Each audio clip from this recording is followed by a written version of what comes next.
All right, guys, thanks for joining me. I'm going to be talking about the pathways of free will and choice, and how in each moment we have a multiple options to choose from, and those options from which we choose, which we actually act on, and which we actually pursue in our own thought stream, in our own logic, in our own directional awareness of consciousness.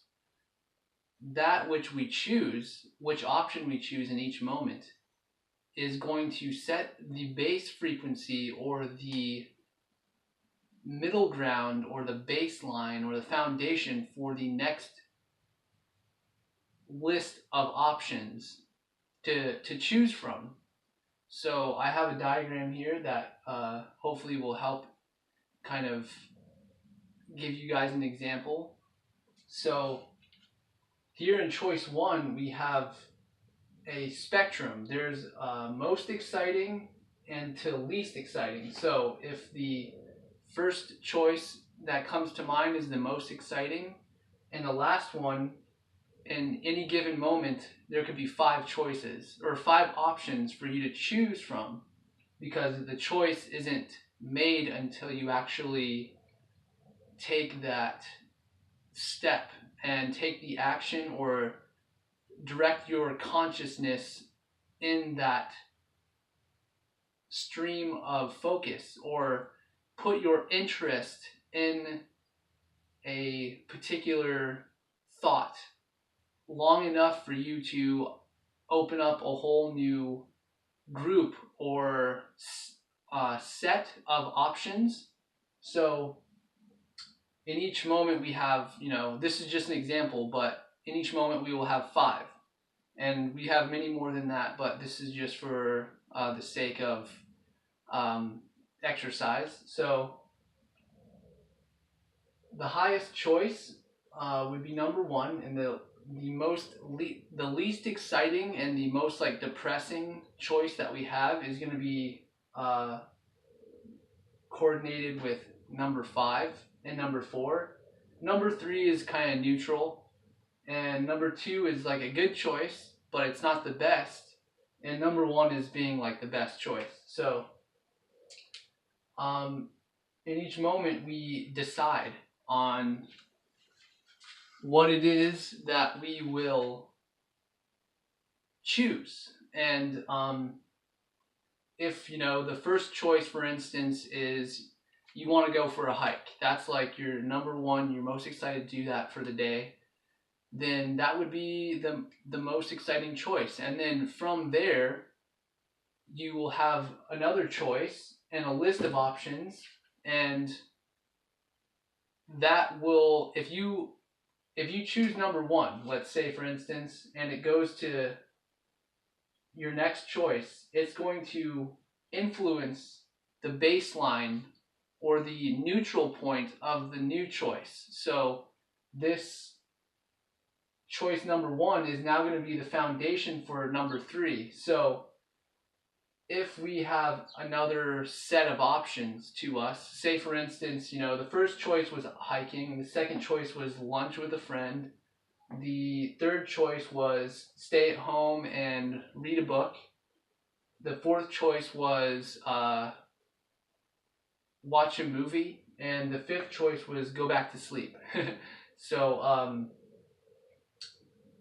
if we went along with the most exciting choice in that moment, and we therefore, once we acted on that impulse and that stimulation of that going hiking, then we now have another set of options here, 1 through 5, where we have whole new sets of possibilities. So say for instance we chose hiking, and then the next set of options, the neutral point or the middle ground for that is going to be based and founded on and contextualized around the initial choice and that vibration and that frequency of your emotion, of your own mood.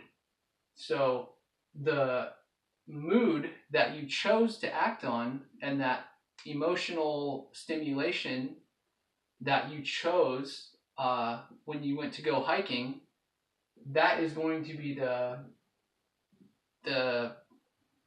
center ground. And then below that central nexus point of going hiking, there's going to be two lesser ones. So they're about the equivalent vibration of, say, 2 and 3. So for instance, like this. So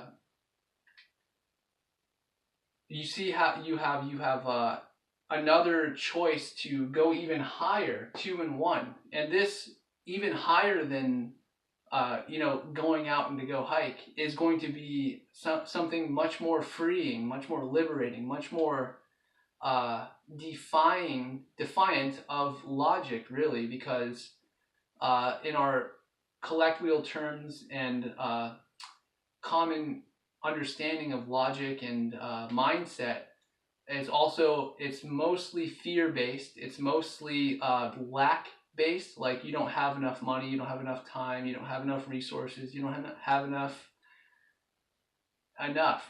period. It can go on and on. So these two higher choices are most likely going to be, something that is really blissful. And to put into perspective, these higher choices of bliss and joy and ultimate unconditional love and unconditional beauty and just thrill of being alive is often not considerate or based upon the idea that there's anything lacking. So these two choices are going to be so irregular and so seemingly so impossible to you from a conditioned kind of mind based reference point where you've always kind of operated from, like that state where you are feeling afraid and that you don't have enough, whatever, that you're lacking something. It will seem so illogical to you that it wouldn't make sense for you to do it in a lot of ways, but it will make you feel, just the thought of it, just the idea and the stimulation of that potential reality and that potential experience within your consciousness is going to give you a spike in emotional stimulation and emotional excitement. And the more that you practice this, actually the more refined, because at first it's very crude. At first your excitement is very crude. It's mostly your excitement is based on stimulation that's going on outside of you, and it has to do with physical things. Your excitement will have to do with things that go on that are reliant upon physical things. So in order for you to really practice this, you have to go on those crude adventures, and you have to go through the mud, so to speak, and go through that thick experiences of trial and tribulation, like just following your excitement and doing the things that are really illogical and against the grain. And then the more you practice this, the more that you do this, actually, the more refined you become in your excitement. So the more you will actually pick up on subtle potentials, possibilities, probabilities, and timelines that are occurring simultaneously, because everything's happening all at once. But you will be so in tune with that frequency and that emotional charge, that emotional psychic sensitivity, that you will pick up on potentials that are otherwise seemingly so off the wall and creative and ingenious that you will surprise yourself most of the time. So yeah, the more that you practice just going through the motions and practicing this excitement and go and actually learning about oh yeah, this was most exciting to me at the moment, but that quickly dissipated. My excitement quickly dissipated because the more that you actually live in this excitement and go off and do the things that excite you, the more that you process and the more that you extract all that information and stimulation and all the lessons that you need from that experience, so it doesn't need to go to the your mental mind's linear concept of finishing that.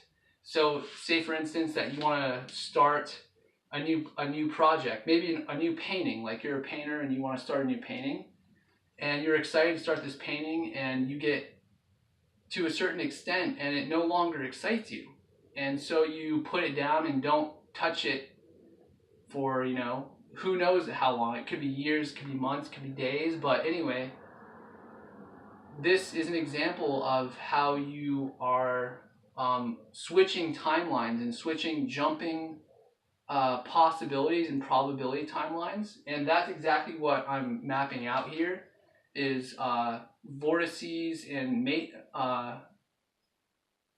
matrices that are linear fashion for our mind to understand, but it's much more sporadic and much more non-linear than we think it is. So this is just a great example. And yeah, just the more that you practice this excitement, the more developed you will become in your own ability to sense subtle possibilities of excitement that seem very irregular and seem very creative and seemingly illogical, like you can't possibly do it right now. But those things will happen very instantaneously, and as a general rule of thumb, the more passive a thought or the more quick a thought comes into your awareness and exits, typically it's at the higher density or the higher vibration it is, because high intelligence and the most highest connected and well meaning intelligence that is possible to us is very quick, very rapid, very fast, and also very passive and very freeing, because it will not force you or it will not continuously be a heavy burden on you like a lower frequency or lower dimensional density thought form would be. So as a general rule of thumb, the more quick a thought comes to you, generally the higher density or the highest frequency it is, and this is done in less than a second. So you have to be very attuned with the stillness of your mind. And for instance, there is ways that we unconsciously strengthen our concentration and our ability to focus on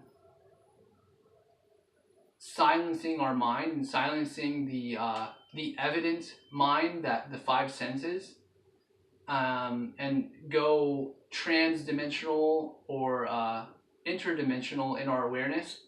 And those instances can be likened to anything that anything and everything that alters our brain waves. So that means everything does. So the more that we concentrate on some task or activity, say for instance you read a lot and you're actually concentrating your awareness and stilling and concentrating your mind so that you are focusing on the particular information and intelligence and vibration and frequency that those words in the book are giving to you. And the words and intelligence in the book is transmitting to you through your conscious recognition.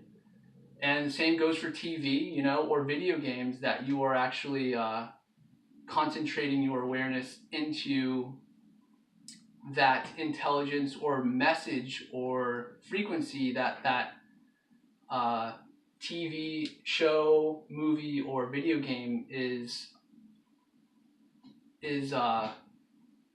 transmitting to you subconsciously. So the more that we concentrate on the things that we want and that we are excited about, the more that we will begin to embody that frequency. And so let's, practice this and practice doing it in crude forms. And then the more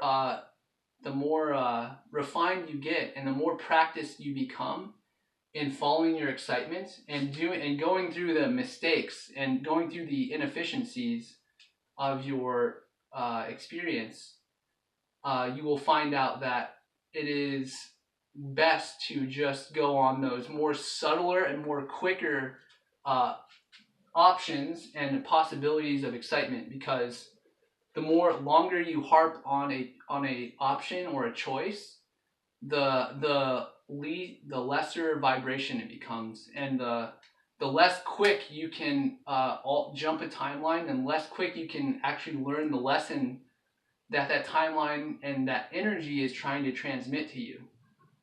Okay? And I also want to point out that excitement and that general emotion of excitement, notice it's not like based around, the word excitement is not good or bad. Excitement can be interpreted as fear, as scared, as your heart's racing, or it can be interpreted as joy, bliss, fulfillment. So it's all about your perspective on that subjective feeling of excitement. And your perspective is so crucial. It's actually the most important thing in your life. So go out there and change your perspective immediately if you want to live a more fulfilled, better life. So just to finish this step-by-step kind of go through, if we chose number 3, it would be the most like neutral thing for us, right? It would be, in the choice number 2, it would be the thing that is of equal vibration of going hiking before. And, that it would be equal vibration. So maybe it's like, maybe you chose to go hiking, right? And after your hike, you want to go have lunch with a friend and see how that correlates with number 2. And then, after your lunch, you could go home and read the book that you wanted to read. And it correlates with number 3, as I said earlier. So that's just an example. It doesn't always have to be the same thing as the previous choice, but it's just this is just a diagram for you to understand. So if we were to go to a whole new set of options, we went hiking and we had, we actually, on choice number 2 for this example, we actually chose to do, instead of go home or go have lunch with a friend, we chose to go home and read the book. So, and that is the least exciting option. Say, for instance, this is not good or bad. This is just based on your own subjective experience and your own psychic awareness. So, say, for instance, we chose to go read the book at home. So the next choice of options is going to be the central point is around reading a book. And that correlates with the first choice vibration of that original frequency. And if we say, for instance, in this set of options, we have ones that are the same frequency as these two. So it's kind of an up and down. You see how it's going up and down? That's the frequency of each choice, of each thought that's happening to you. It's spiking your emotional vibratory state up or down into joy, bliss, freedom, peace, happiness, love, unconditional love, expansive freedom, or it's going into like anguish, depression, sadness, grief, loss, lack, not enough, and it's constantly, each choice and each thought is giving us the